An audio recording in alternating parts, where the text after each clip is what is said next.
Hi, I'm going to introduce your actual host for this event. I'm Jennifer Chow with Environmental Defense Fund. We are co-hosting this event with TMG. Our moderator, Alexander Mueller, can tell you more about TMG. But I will introduce Alexander, who is a co-founder of TMG. But also you may know him as somebody who was pretty high up in both FAO and the German government, has been working for a long time on food and multilateral processes. And what else do I want to say? Oh, some housekeeping. So as you can see, we have a lot of panelists. We've pushed this event out specifically 15 minutes. Most of them are only an hour. And we're going to have a panel on frontline producers first, and then a second panel. So I'm saying all that to say that I will probably implement sort of a time card. So if we need to wrap up, I'll probably hold something up that says 1 minute or something like that, so that you can please respect that. Otherwise, you're squeezing the time of other people after you. Okay? So I think that's all for me now. You'll hear from me again in closing. But Alexander, would you like to come up and actually get us started?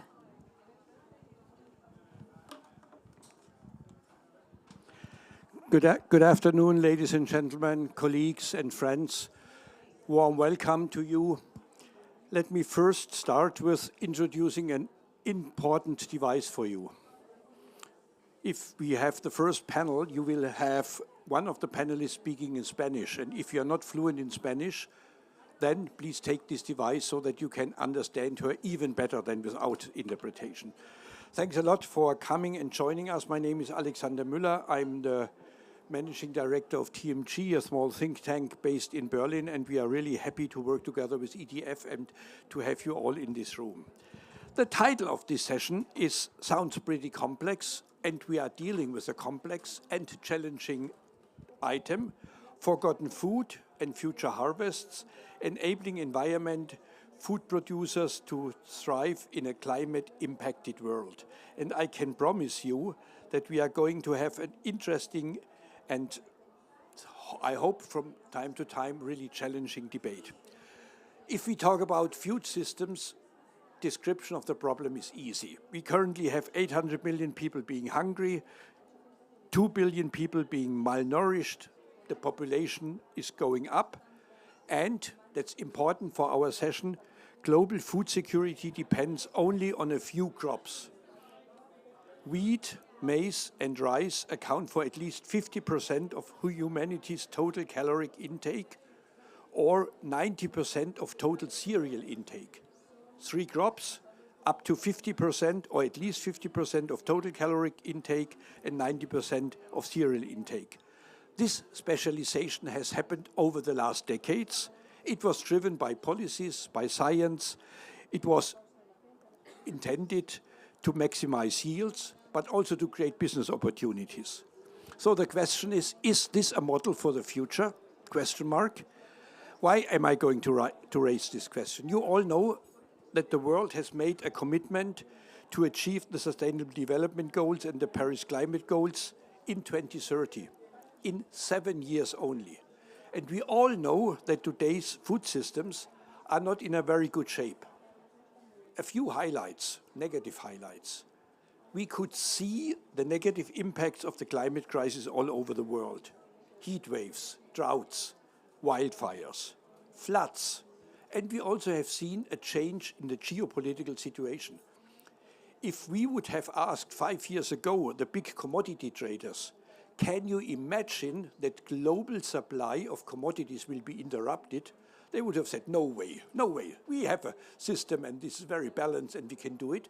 But with the war in Ukraine, we suddenly have seen how dependent we are on global commodity trade. And therefore, the question is our food system fit for the future? Or let me raise this question in a different type. If you would go to your local bank and to say, I would like to put all my money in 3 shares of 3 different companies, would the guy in the bank say, yes, do it, put all your money, put all your eggs in one basket? Or would you say, better be careful, diversify your investment And this is also our answer. The answer that we would like to discuss with you and where we would like to present solutions is food systems diversification. We are relying on 3 crops. We know there are problems. And in 7 years' time, if we would look back to the year 2023, what would we have done in 2023 not to blame ourselves in 7 years' time of having missed all the targets? And therefore, I'm really happy that we have 2 really very good and interesting panels. The first panel is we are going to listen to frontline producers, Chile, India, and Kenya. We will hear examples from different agroecological zones and from different continents. And these frontline producers will inform us about their problems, about their solutions. And we are going to discuss for 20-25 minutes what needs to be done from their perspective. And then we have another panel where we have 5 panelists, and the title is Crafting Pathways for Food Systems Diversification. Very often scientists tell farmers what to do. We try to do it the opposite way. First, listen to frontline producers. What do they need? And then we will see if our 5 high-level panelists can provide answers, what they think are pathways to food systems diversification, and then we will come back to you in order to find out if the answers are appropriate, if you have different ideas, and what needs to be done. This is the plan for today. 2 panels. After the first panel, a brief intervention from your side, 2 or 3 questions, a second panel, and then we go in question and answers again. And therefore, it's my pleasure to invite our first panel to come here and join me on the stage or on the chairs here. Let me like to welcome you, Pamela Mayorga Caro, Indigenous People Marine Coastal Space from Chile. And when we are listening to Pamela, please look at this device. Please have a seat here. I would like to invite Deepak Zade from the Watershed Organization Trust from India, Water. Deepak, please find your way to the stage. And then I have Ledema Masida from the Oceans Alive Trust from Kenya. I don't see her. She is not invisible, and therefore maybe she will come to join us a bit later. And let's start with the discussion. So let us start with the first panel. Yes. Pamela, how are indigenous food systems, and here at the COP we can hear a lot about indigenous food systems, how are they more resilient? And how would strengthening these types of food systems support greater food and nutrition security for all? A challenging question, but you have 3 minutes to start with an answer. Marimari Monku Taimu, Inte Pamela Mayorga Piñán. Mi nombre es Pamela Mayorga, soy de Chaitén, de la Patagonia chilena, y vengo a representar espacios costeros marinos de pueblos originarios, que es una solicitud de un área marina costera, no solamente de porción de agua, sino de un borde costero donde habita la gente, en donde existe el componente humano en esta protección del área, que también es de fomento productivo a baja escala. Principalmente las fuentes de alimentación o los sistemas de alimentación de los pueblos originarios es variada, y variada en cuanto a la nutrición, a la calidad de alimento y de mar a cordillera. De mar a cordillera porque existe principalmente en los pueblos, en Chile, por ejemplo, está el Trafquintú. El Trafquintú es un intercambio. Pueblos del mar intercambian, se juntan en un parlamento, en un lugar, para hacer este intercambio de semillas y de lo que le falta a la gente de la cordillera, lo proveen los del mar, y así. Partiendo por eso, porque también hay un respeto del lugar que te da el alimento, tanto del mar como de la tierra. ¿Cuál es el primer protocolo? Es la rogativa, es pedir permiso. Es velar por ese respeto de quien te entrega los nutrientes de tu alimentación. Es como la base principalmente de los pueblos. Muchos de los alimentos, se reconocen el valor de muchos alimentos que son importantes. La quinoa para los pueblos del norte, en el sur el cochayuyo, son súper alimentos y son sagrados para la alimentación de cada uno de los pueblos. O sea, también velan por los alimentos que son más nutritivos para la alimentación, mejorando también la microbiota de la familia. Incorporan la medicina. Los pueblos incorporamos la medicina, y no a veces porque la necesitemos, sino porque es parte de... Me duele el estómago, me duele la cabeza, está la medicina acompañando, y no necesariamente porque me duela, sino porque también para mí, para mi cuerpo es importante. Es variada no solamente como fuente de alimentos, sino como fuente de sentirme bien, como calidad humana. También tiene la particularidad que tanto agricultura y marina es transhumante. Transhumante quiere decir que si yo tengo mis animales, voy rotándolos. O sea, donde tengo el lugar donde están los animales, donde defecan, donde son los fertilizantes, posterior hacen una huerta. O sea, este movimiento transhumante, obtengo fertilizantes naturales para poder tener animales, mover los animales a otro lugar y ese lugar fertilizado para la huerta. Es dinámico en ese sentido, y también las algas del mar se usan mucho como fertilizante para la tierra. Hay un intercambio. Más que nada dejar esa visión, y lo más importante que quería decir, que igual velan por la cosmogonía, la luna, las mareas. Existe una conexión con el territorio que va a proveer de alimentos.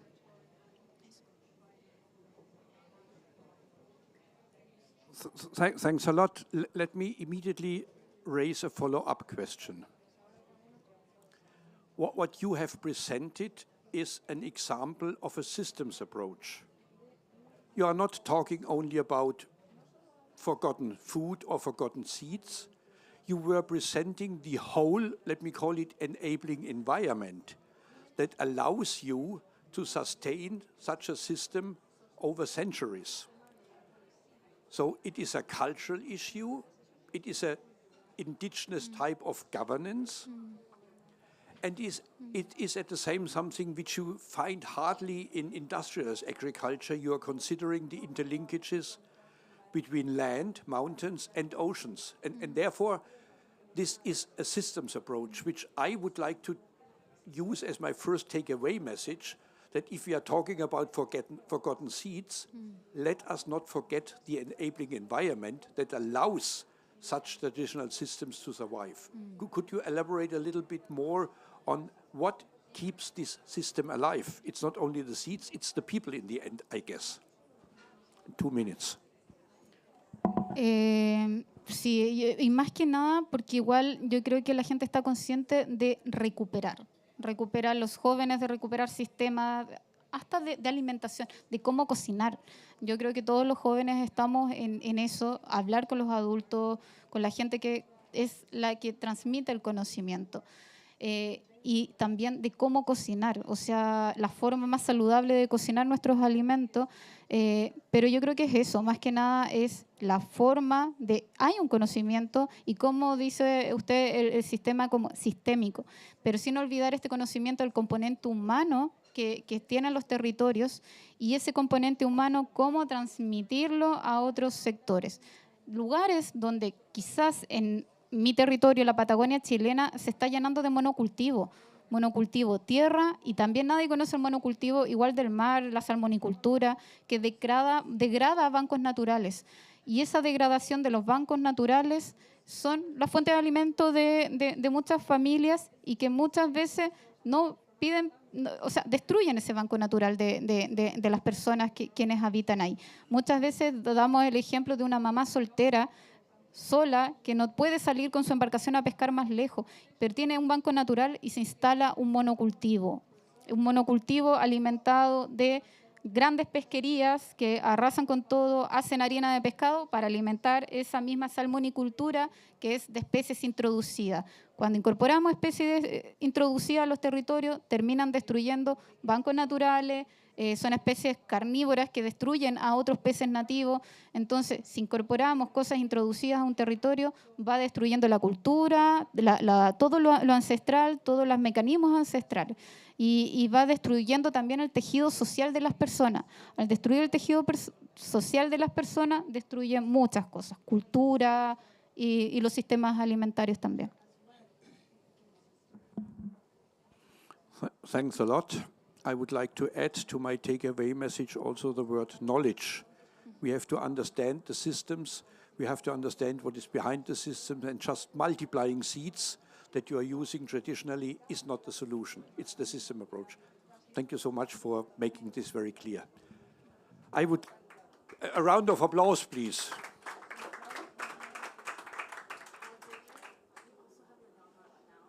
Ledama is here. Please join us on stage. Welcome. Happy that you have found your way on this big area here. One really could get lost. So I would like to invite our second speaker, Deepak Tzade from the Watershed Organization Trust from India. And I would like to raise the first question, Deepak, how does climate change currently affect small-scale farmers in your region, in Maharashtra? And maybe you could also refer a little bit to what is the role of local communities in tackling this challenge so that we can build on Pamela's comments. And you also have 3 minutes, and I will come up with a second question to you. So in Maharashtra, where we are working, almost 80% of the farmers are small-scale farmers. So in a way, they are very important part of ensuring food security of the communities overall and also of the society. Now, what is happening is most of these farmers are rain-fed farmers. In the sense, they depend on only rains for getting a good agricultural productivity and also their incomes. But in the last few years, what we have been observing with climate change is there has been delayed onset of monsoons. In the sense, the rains are coming very late. Even if they come, there is long dry spells, there are hailstorms, there are droughts. So all these frequent climatic variations do impact the crop production, productivity, and ultimately the income of the farmers. Secondly, most of these farmers are also, being small-scale farmers, they are subsistence farmers, in the sense that they do not sell their produce, but mostly it is consumed at the home. So what happens is this also impacts then their domestic food security. So income is affected, food security is affected, and then most importantly, if this cycle continues, it ultimately leads to migration of the people and then other social issues like health concerns and all those things. Just to give one practical example, just in the last week of November, just before we came here, unseasonal rains and hailstorms came, and then for the last 2 days, and then it almost wiped off the crops of about 1 lakh hectares in the state of Maharashtra. So we can imagine how climate change is in fact affecting farmers, and more specifically the smallholder farmers. Thanks a lot. My follow-up question is related to the systems approach. I know that you have introduced agroforestry, ecosystem-based adaptation, so you also try to work on a systems approach. Could you please provide some examples how you did it, what barriers you had to face, and maybe the first success stories? And please keep the microphone close to your mouth so that we can all hear you. So firstly, we are providing external training supports, and we are also providing knowledge transfer to the farmer at the farm level. In the sense, and also using nature-based solutions, nature-positive solutions throughout the entire crop cycle in a way that farmers can use locally available resources for their production, and they do not need to depend on externally available resources.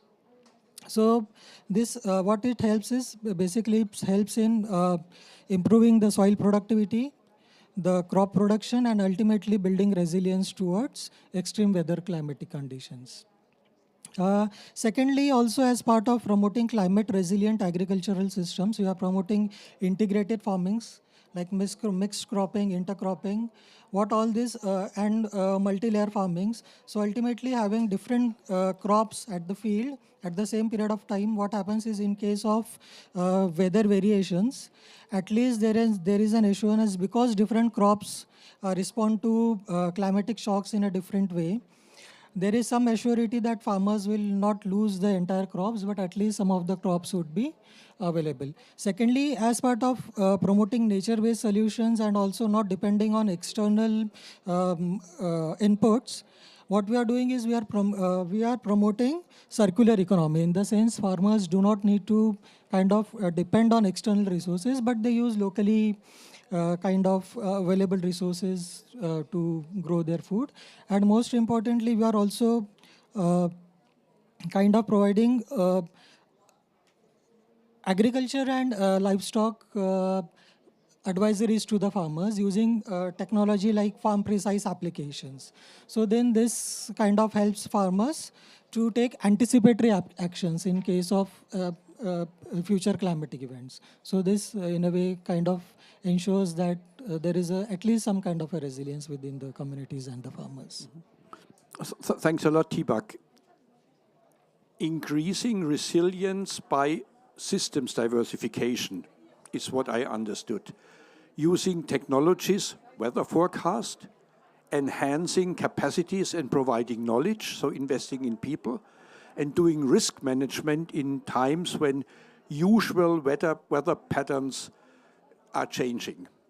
So diversification as a methodology for managing risk and increasing resilience. Thanks a lot, Ledama. Welcome. From Chile via India to Kenya. We are happy that you are here and you are representing the Oceans Alive Trust in Kenya. So my first simple question is, how do fishery and agriculture-based food productions and livelihoods affect each other? How is it interlinked? And what is climate change and how is climate change affecting this linkage? So 3 minutes for your introduction, then I have a second question. Thank you very much. So it really is a very intricate dance between what happens on the land and what happens in the water. And the vulnerability of one amplifies the risks of the other and the challenges of the other. And this also is heavily influenced by seasonality. For example, in the beautiful community that I am from, when the water or when the season in the ocean gets rough, too rough to go out fishing or to fish extensively, they turn to the land. And now, over time, when they turn to the land, they know that when the rains are coming or, what to expect. But with the influences of climate change, there's now a delay. So still being affected by the seasons, but now they can't be able to rely on the conditions around it to be able to get the productiveness around the agricultural practices. But then also now with the vulnerability of the land when they turn to the water with influences such as coral bleaching and the decline in the fishery, it really, really compounds a difficult situation for a community. And once again, this affects the nutritional components also. And over time, what you see is being able to have this diverse nature of what you can be able to do on land, and that being limited more and more and more puts the community in a very, very vulnerable situation.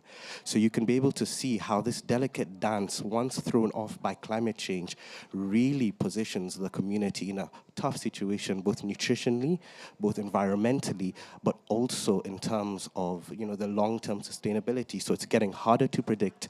It's getting harder to maneuver through this, through this intricate dance that I mentioned, but also one thing which is also compounding the situation is what's available to do on land, because when it comes to the inputs or, for example, the soil, there's not too much support given, and it's pushing them more towards monocrops. And so it's this dance really is intricate, and climate change makes it even harder.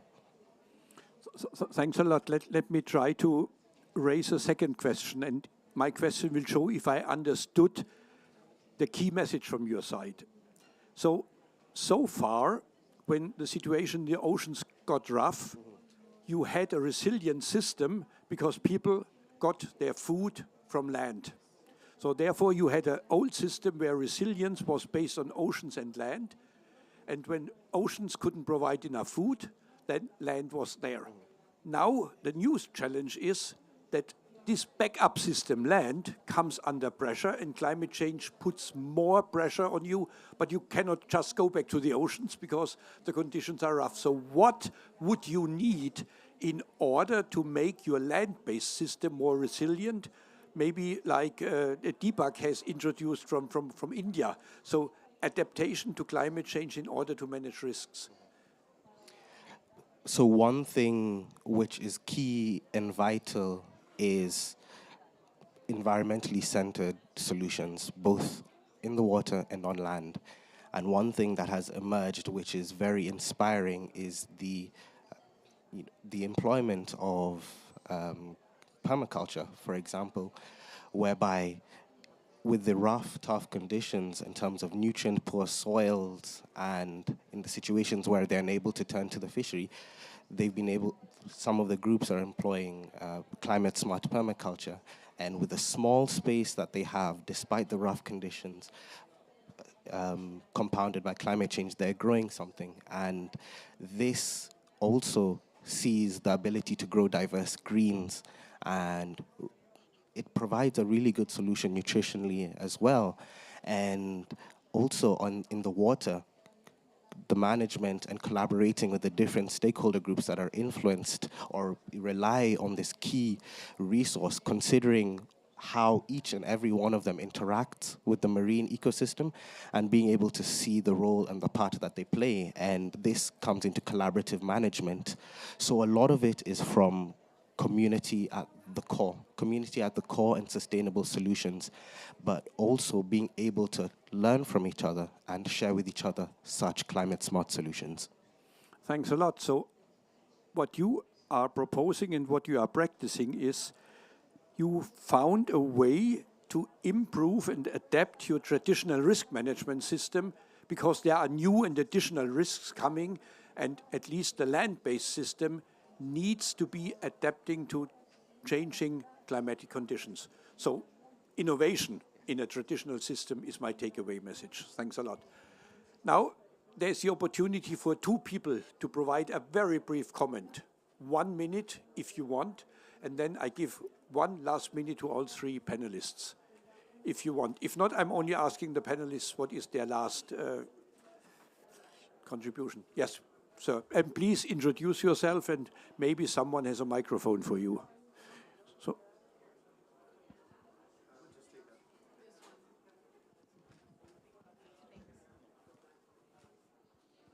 My name is Tilahun Amede. I come from Agra in Africa. So a question to my colleague from India is, when you see the African farming systems, the traditional farming systems, by nature, they are highly diversified. So most of the crops are there. People produce vegetables, trees, bringing in livestock, bringing in intercropping. So my question to you, I know also India does the same. I used to work in Karnataka. So my question to you is, what is new? What's the additionality? That's the word I use. That's a great question. It will be answered after the second speaker had taken the floor, if there's any. If not, I would like to ask all 3 of you your question. What is new in the approach you have presented? So let us start with Ledama first, 1 minute, then Deepak, and then Pamela. So what is new? What is new is the system around how this knowledge of sustainable practices is shared, and how this knowledge and the ability to be able to implement it practically just goes from, can spread from one household to the other. And in that sense, being able to foster or be able to see that grow is amazing.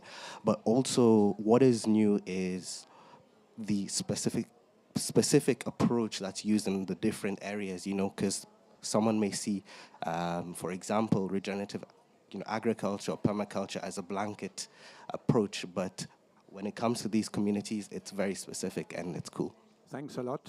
Deepak, what is new? Yeah, I would say for us, new is being kind of bringing a behavioral change within the communities. Not within the communities, but across the value chains, right from the farmers to the consumers. Because first thing is that farmers, the growers, they need to understand the resources that they have been using are not individual resources, but community resources, and they need to use it judiciously. And secondly, also across the value chain, like you till us, the consumers, we need to understand the importance of the traditional crops, because what happens is generally we pay for exotic things, but we never are in the way of paying for traditional things, because that's more glamorized. So we also need to bring about a change in the behavior of the consumers also. Thanks a lot, Pamela. Same question to you.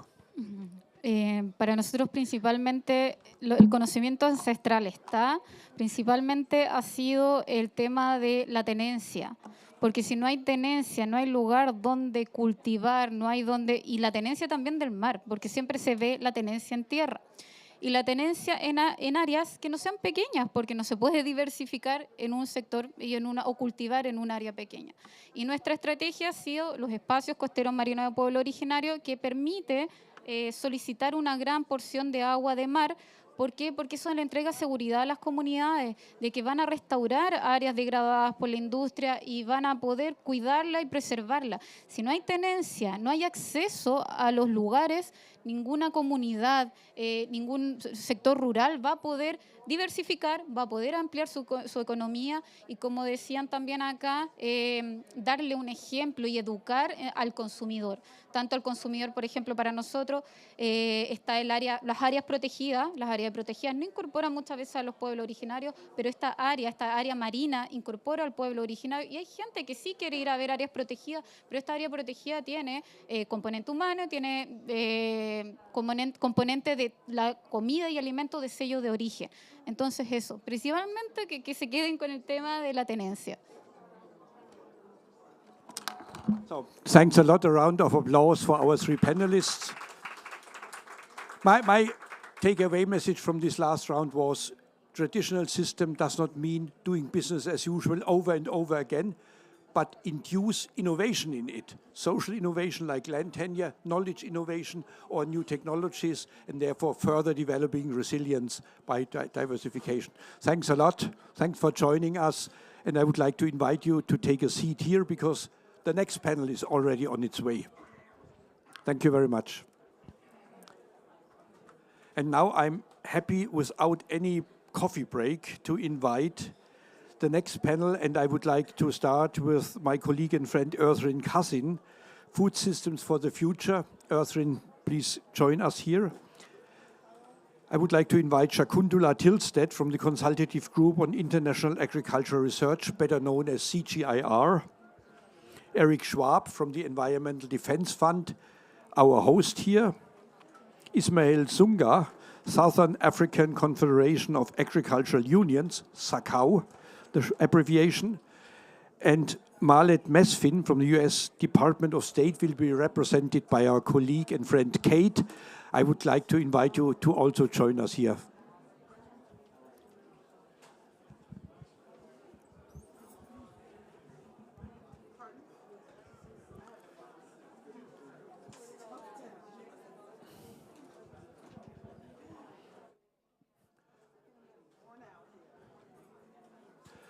So do we have the microphone still here?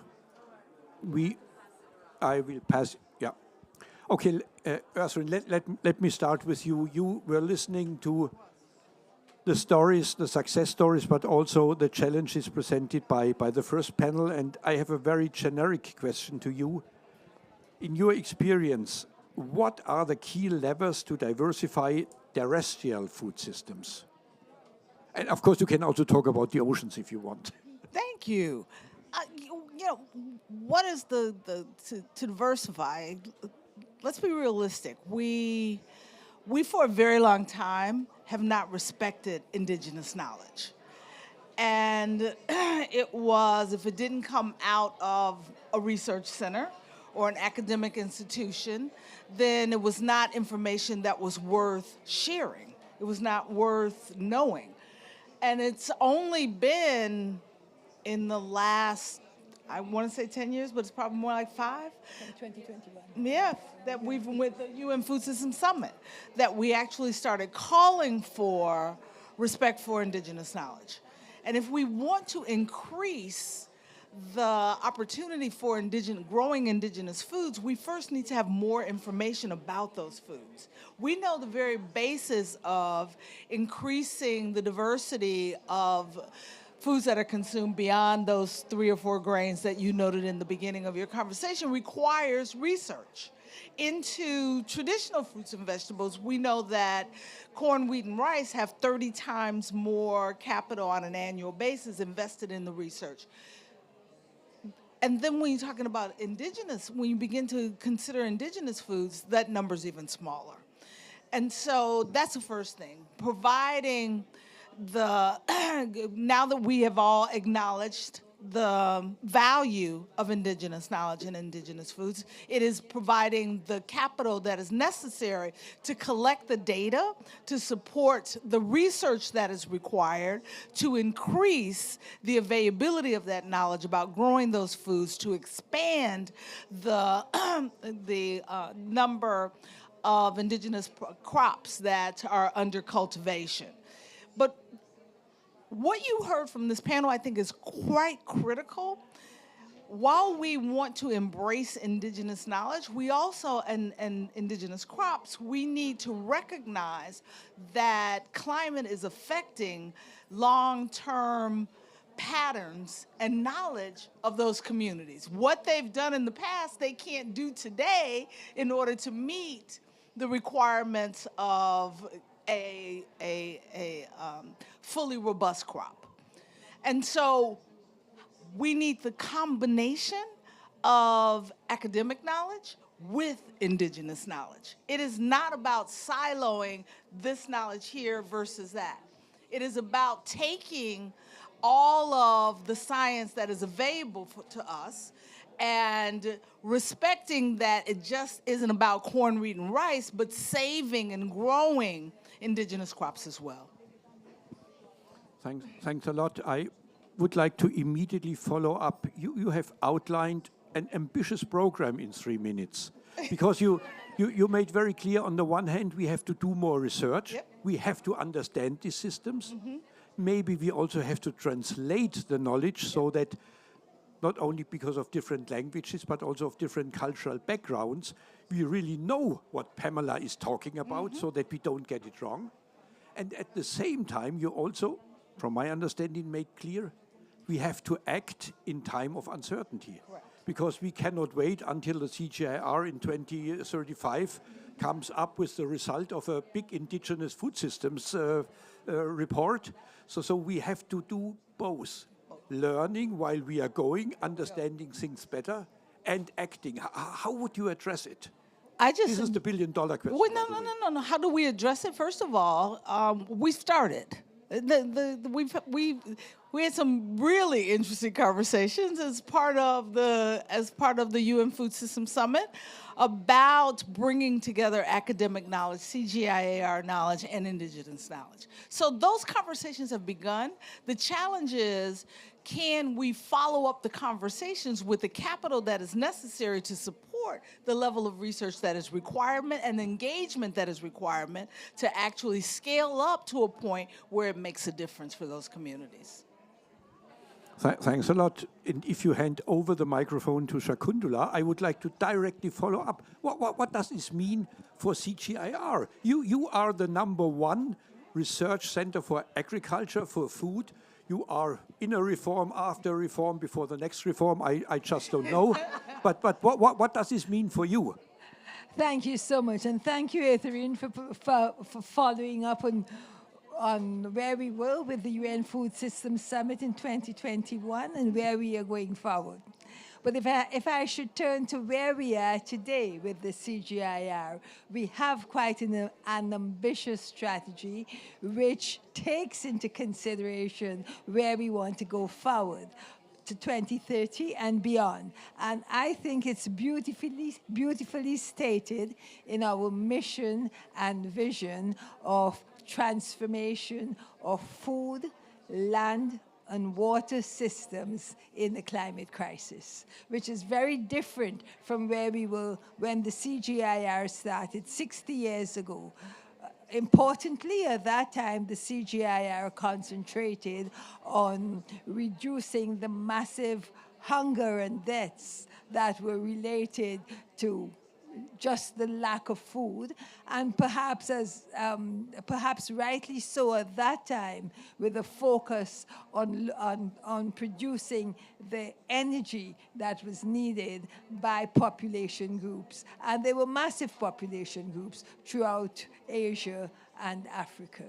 So I think we are moving in the right direction. I agree with you, it's slow, but perhaps that's the way change is. But perhaps now, with new technologies, new data technologies, with new ways of moving forward, the progression can be faster. We can move faster and reach further much faster.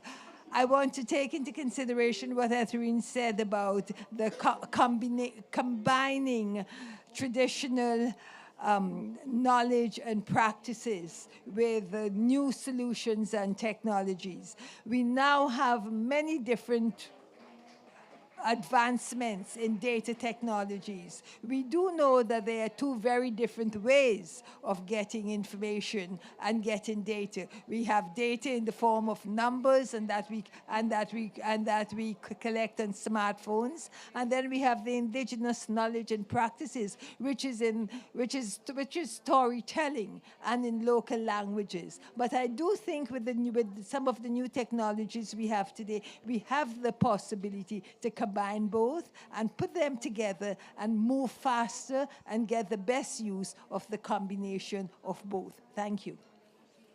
Thanks a lot, Shakuntala. And only among the two of us, how do your researchers reply when you suddenly, after 55 years or 58 years of doing straightforward science, you tell them, listen to Pamela and to Ledama, they have interesting stories to tell, because this is changing the paradigm of how they have done research over the last years. Oh, only among the two of us, no one is going to listen. What are the challenges for you? Well, there are some researchers who have listened. I'm one of them, and if you and if you take the work that I have done, for example, in pond polyculture, and in the development of using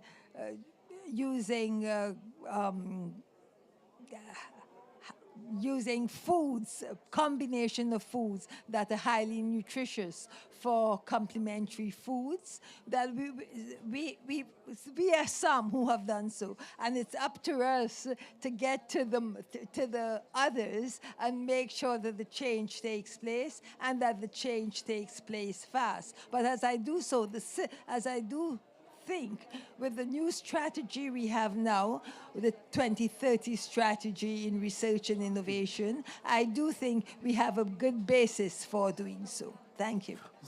Thanks a lot, especially for mentioning nutrition, because this was so far the missing piece, and I know that you are working on nutrition. Therefore, my takeaway message for the reform of the CGIAR is we need more Shakuntalas. Thanks a lot. Let me go over to you, Eric. You are the host of this session, and you have invited us to have, within a very brief period of time, a very complex and challenging debate. What is your interest in setting up such a session, and how is the Environmental Defense Fund supporting all these efforts? Where do you intervene, and why do you think this is a way forward, even if it's a long and winding road ahead of us? That's quite a question to answer in 3 minutes. But you have 3 minutes. So first, I think that we have to recognize that the systems that we have been built for the conditions that we have had. And the big operative change here is that climate is throwing all of that into chaos. And so right now we're in a situation where producers all around the world are struggling to fight harder in a system that they have to sustain production based upon past practices and past policies against a steepening climate hill. And so two things are happening simultaneously. They're working harder and they're falling behind. And as they work harder, they are having greater climate impact. So we have to turn from a mutually reinforcing sort of downward set of conditions to putting us in a position to move together forward into future conditions. Now that means a different kind of system, Alexander, right? Which is, how do we break out of the political, the economic, the cultural, and the knowledge systems that we have had into new ways of thinking about the collection of things in the socio-political and economic realms that enable producers to behave differently. And we have a lot of examples around that, and I only have 3 minutes, but I would say to you that from EDF's perspective, we're thinking about all of those. We're thinking about, as we are here, all of us this week, what is the sort of the overarching political or policy environment that needs to change. We're thinking about how the economic systems need to change. How do we get lenders to invest differently and to take some what seem like risks against past practices, but are actually not at all risks into the future? And then how do we share knowledge across producers with each other around what the new opportunities are? And that's scientific knowledge, that's indigenous experiences, and how do we think about those as all contributing to a way forward that is different from what we've been locked in over the recent decades? Thanks a lot. My understanding is that you have told us the environment is dramatically changing for food systems. Transformation means also changing practices, but this is a period where transformation has to take place. And as we know, transformation is not a smooth process. There are always winners, there are sometimes losers. In the end, a new system will be there. When someone introduced this type of device somewhere on a stage, the value of companies producing traditional mobile phones drastically decreased. Therefore, there was a disruption. Do you have an idea of the costs of this transformation, of the benefits, and what do we have to do in order to manage this transformation period? Well, first I would say the cost of not transitioning is greater than the cost of transitioning. But I'll give you a really small example to illustrate that, and it's a U.S. example.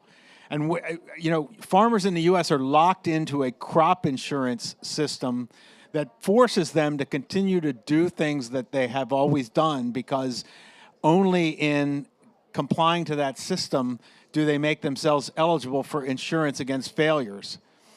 If they step out into a different realm, they lose that safety net.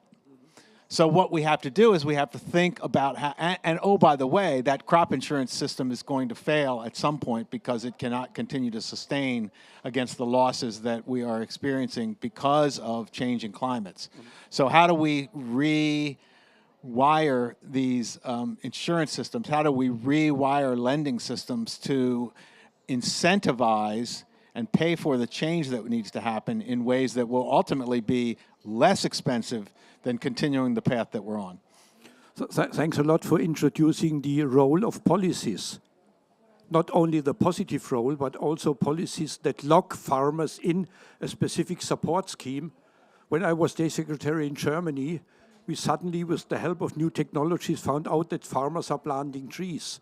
But planting a tree does not allow you to get the per hectare premium of the European Union, and therefore with innovation we found out how to cut the support schemes, because farmers were doing something very useful, planting a tree. And the policy had to change in order to allow to adapt to changing climatic conditions. Therefore, policies are not always enabling, they are sometimes also putting people under pressure. Thanks a lot for highlighting this.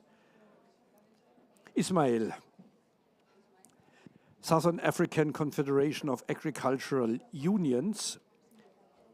What type of support would you need as a representative of unions in order to play a proactive role in this complex endeavor of food systems transformation? Thanks, Eric.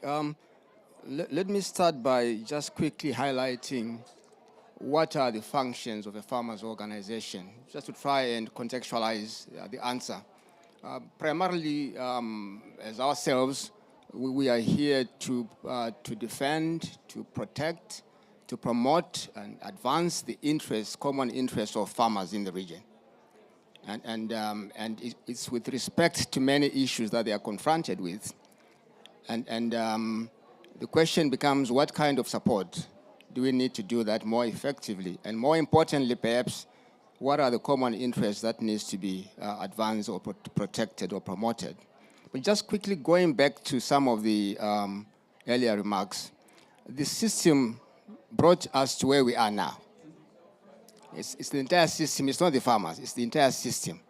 That you have to reverse engineer that system to deliver in the opposite direction.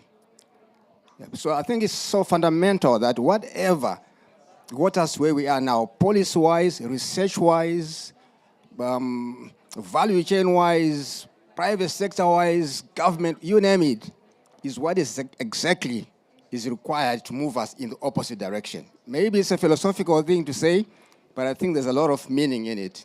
The point being that we just have to do it together in the opposite direction.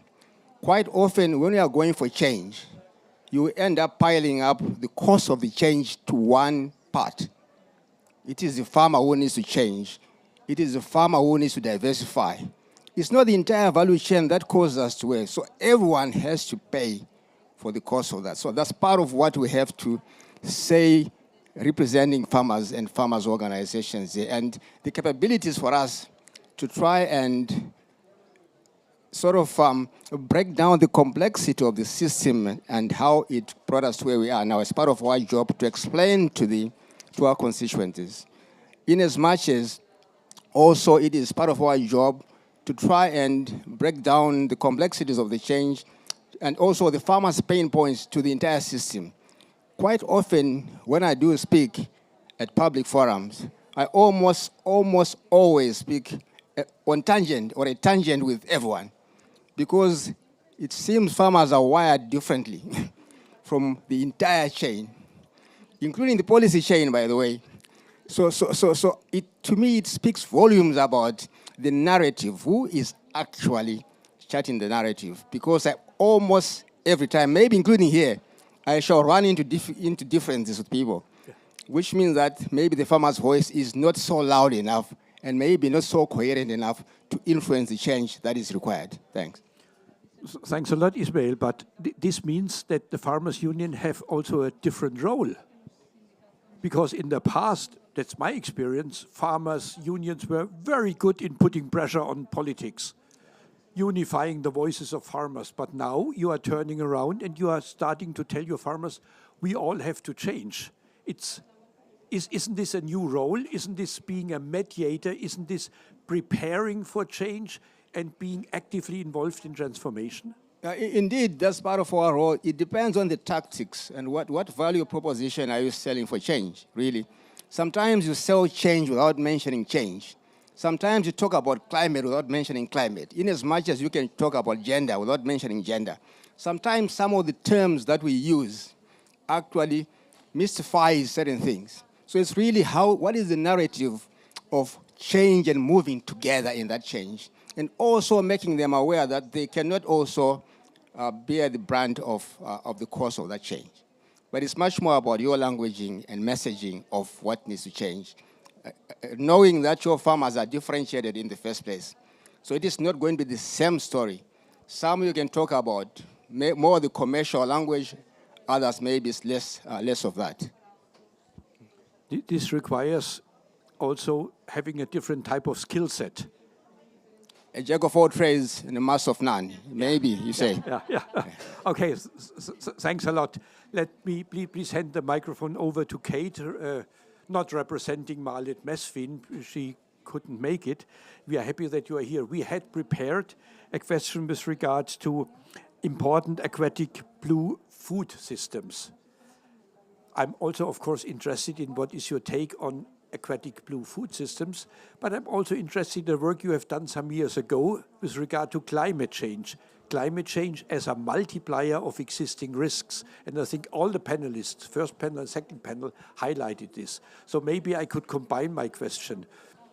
Aquatic blue food systems, and how are they going to change? What is the threat from climate change? And feel free to go also to systems on land. Sure, thank you. Thank you so much. And as was said, I'm Kate Guy. I'm a senior advisor to Secretary John Kerry in the US government, and I direct all of the issues for his team in his office, all of the cross-cutting climate issues that we work on. So basically the intersection of climate and the climate crisis with everything we've spoken about today: oceans, water, food, gender, health, and security issues, which is what my background was in. So really delighted to be part of this very multifaceted conversation across all of those issues. And my colleague, Malet, is sorry she can't be here. So to answer that question, I think I want to draw back even to the name here of the panel, which is forgotten foods, but also forgotten risks, which I think too many of us, when we're thinking about climate risk and the disasters that we're facing, forget about the knock-on effects of those risks that people and producers in this sense, but all of our societies are facing. And I will say I come from many long lines of farmers on both sides of my family, so I hope I'm wired in that way, which is essentially the way of we've heard from the panelists, which is thinking in complexity and thinking about not just today's harvest, but harvests many years down the road. And I certainly find that when I intersect with my family in rural Minnesota, where I'm from, they're thinking much longer term, and they're thinking many variables that go into their planning, much more than maybe even we as policymakers are, to your point. So the work that you reference that I worked on was looking at a few different scenarios of warming down the road. If we sort of met the Paris Agreement goals of 1.5 or under 2 degrees of warming, versus what would happen to the world if we went beyond 2 degrees, if we went to 3 or even 4 degrees, these horrific scenarios, and what that would do all across the world for our lives and our human security in those scenarios. And I can tell you, even the 1.5 and 2 degree scenarios are terrifying from the perspective of agriculture and food security.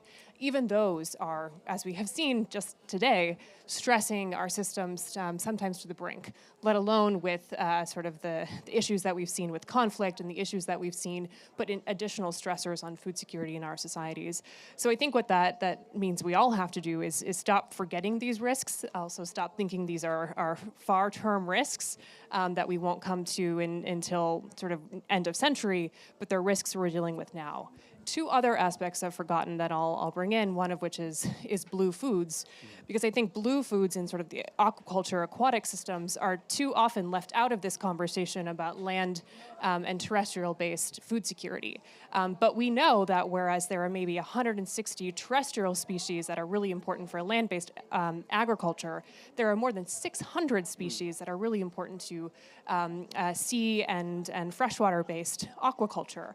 That is so important for so many coastal communities, traditional communities, food security, and need to be part of this conversation about resilience and about sustainable management. Because we also know sustainable management works, and those sort of technologies, whether they are traditional, I've learned a lot from our native Hawaiian communities and their sustainable aquaculture practices, to sort of innovative resilience and new species technological innovations on the ground. I'll not speak now about the other forgotten, which is orphan crops, which we also know a lot about. And we as the US government have rolled out new initiatives this week to specifically get at these sorts of crops that are not the big main 5 of maize and wheat and others, but are cassava or mung bean, the other sorts of crops that are so important to diets, but we still have a lot of work to do in terms of their resilience. Our current food system is based to a certain extent on global trade.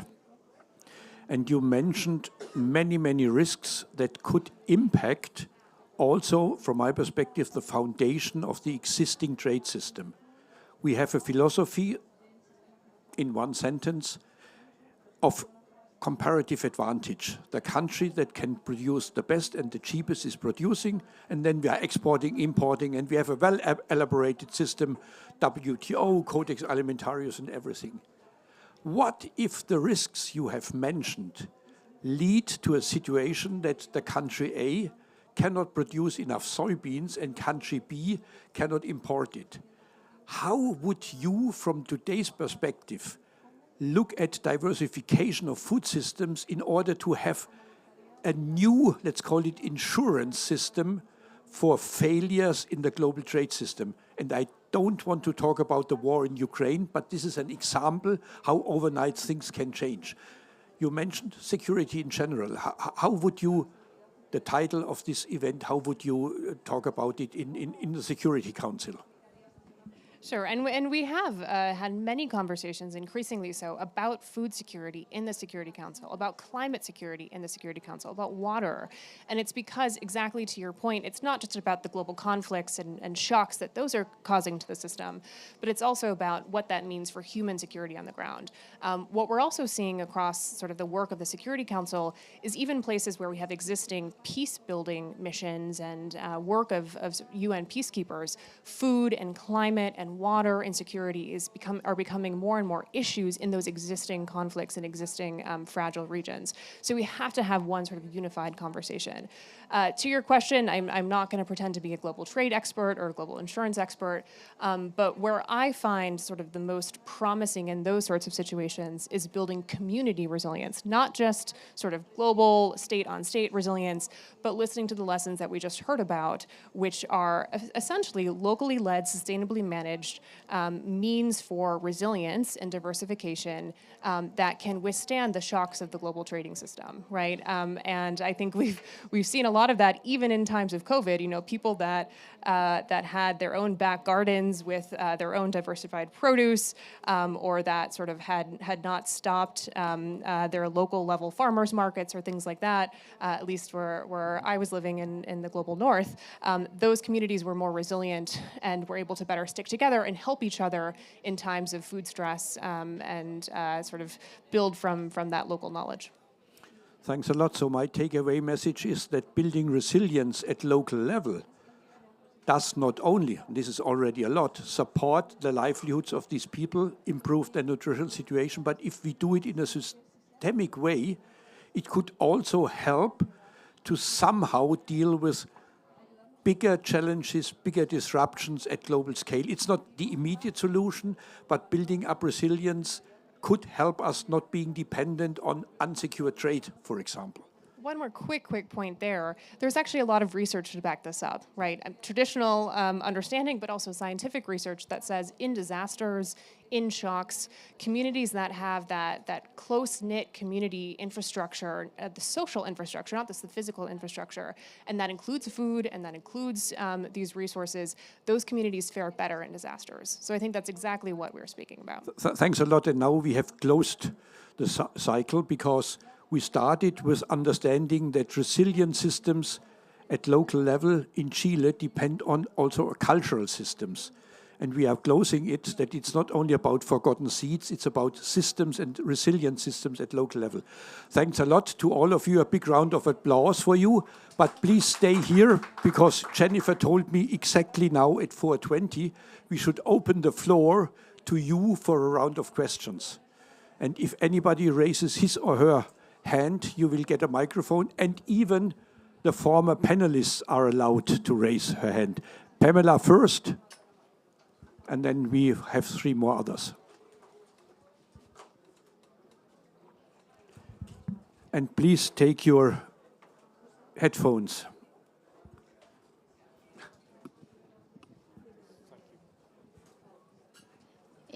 Quiero preguntar si para ustedes consideran que,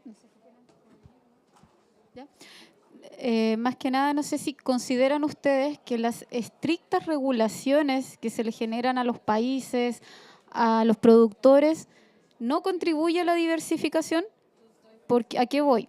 Que muchas veces pueblos originarios les colocan muchos reglamentos, muchas leyes para poder producir, y terminan dejando eso de lado y terminan vendiendo sus tierras porque no son capaces o no tienen el aporte económico, las capacidades para poder hacer esa regulación, para poder producir y poder vender. Pero sí las grandes industrias pasan esa barrera de la regularización y terminan haciendo monocultivo.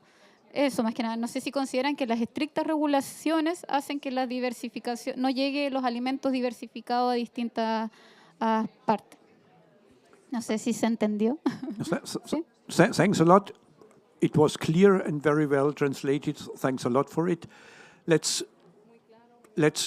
answer the questions after we had two more speakers. Hi, thank you. My name is Megan O'Hearn. I'm with Food Systems for the Future.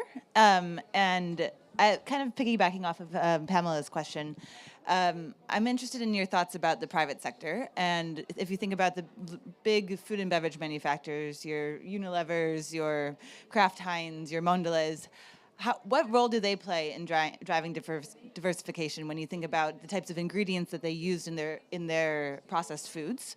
How can they be a part of the solution as well? Thanks a lot, Megan. And we have another. Yeah, thank you. And then I'm coming back to the panel. Yeah, thank you very much for the opportunity. I'm talking from the perspective of smallholder farmers. Farmers are keen to produce, get food and get money, and usually they don't have reserves. Risks the same year can bring them down below survival line. And what we see, what dictates really to be produced is the urban areas around, the market pools. And the market pools nowadays in Africa are keen to eat rice, maize, wheat. So all the traditional crops we know, the sorghums, the millets, the cassavas, they don't have market. Yeah.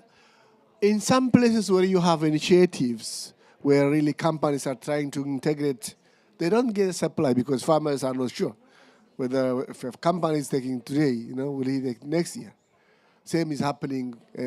So that interlocated, challenge is becoming a disincentive. We can't talk about it here, but the reality on the ground is that unless the market opportunity functions, unless there is a value addition linked to the global players, the big companies, the probability of diversifying the system is close to nil in the smallholder farmer setting. I don't know whether you allow me one more question. No, sorry. Moderators are sometimes dictators. And so, thanks a lot. We had three questions. First, the role of standards. Are they supportive for indigenous people? Second, the role of private sector. And then the importance of markets. Are they enabling or not? You have all now, each person 1 minute, and you can choose which question you want to answer. Standards, private sector, or markets. Özrin. Well, in honesty, I think they all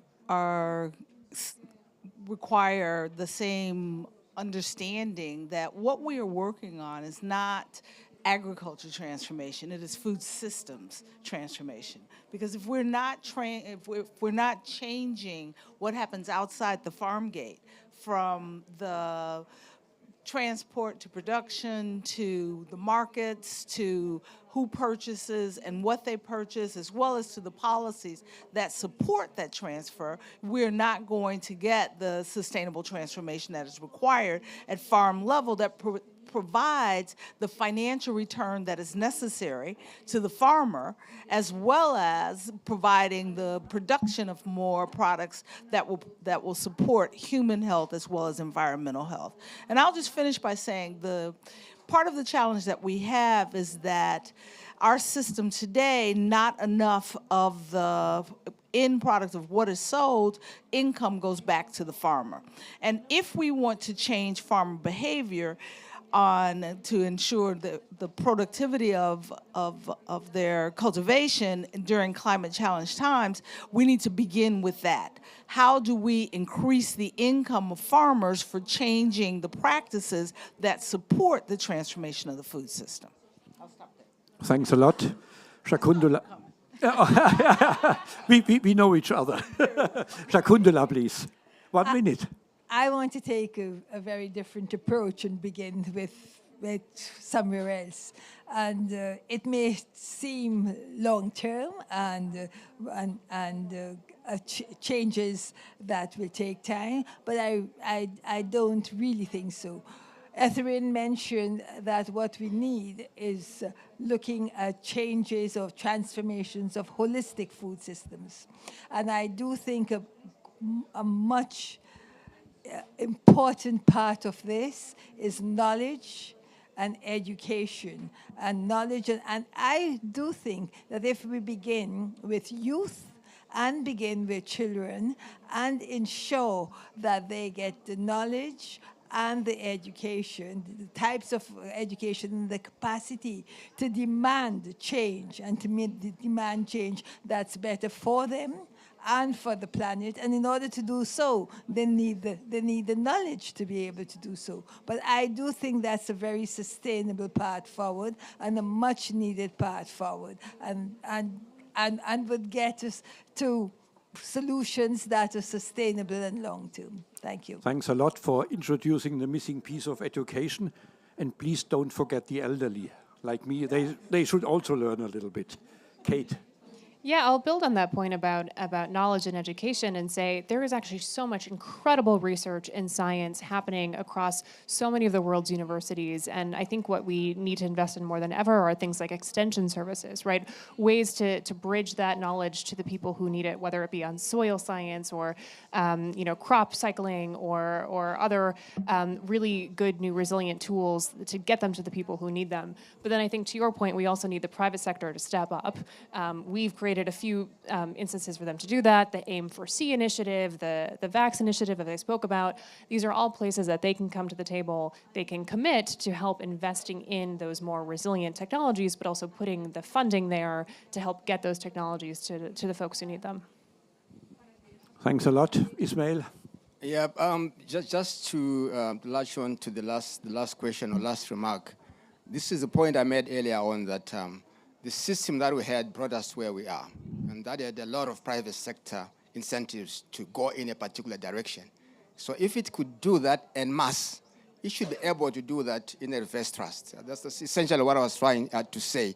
And also agreeing with the Agra gentleman that it is the market that is going to pull.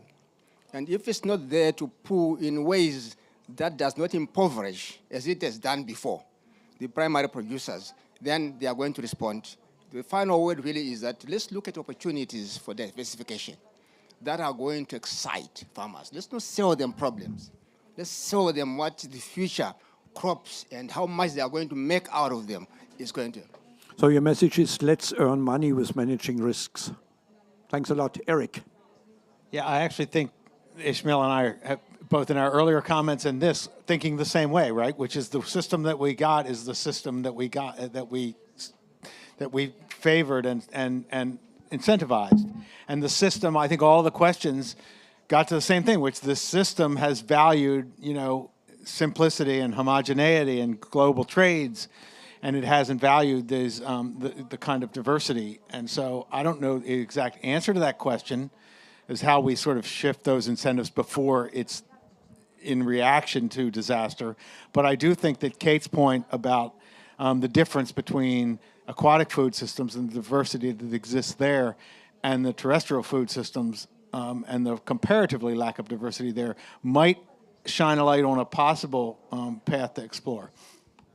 Thanks a lot. A big round of applause for the panelists. Jennifer, I have to apologize. We are 2 minutes over time, and you have now the opportunity to close this session. Hi, thanks everybody. Yes, we have another session in 15 minutes. So I had one quick slide. Do you want to put it up? It's really just to make the point that, I'm secretly taking notes while we're doing this to tell you that we're building out a paper that captures all of this. Sorry, this isn't really meant for you to read all of this, but this is a 2-pager to show you that we're really capturing some of the barriers. I think the panel did a really great job in talking not just about food diversification, like Kate mentioned around neglected crops or orphan crops, right? But actually food systems and production systems diversification, looking at traditional practices and how we need to, in some ways update them for the world we are in today. And so what are some of those barriers? What are some of the opportunities going forward? We're collaborating with TMG. We're going to put what you guys have shared here, other workshops that we're doing around the world together, to actually put this down on paper and hopefully have some useful things coming out of this. Okay, thanks very much.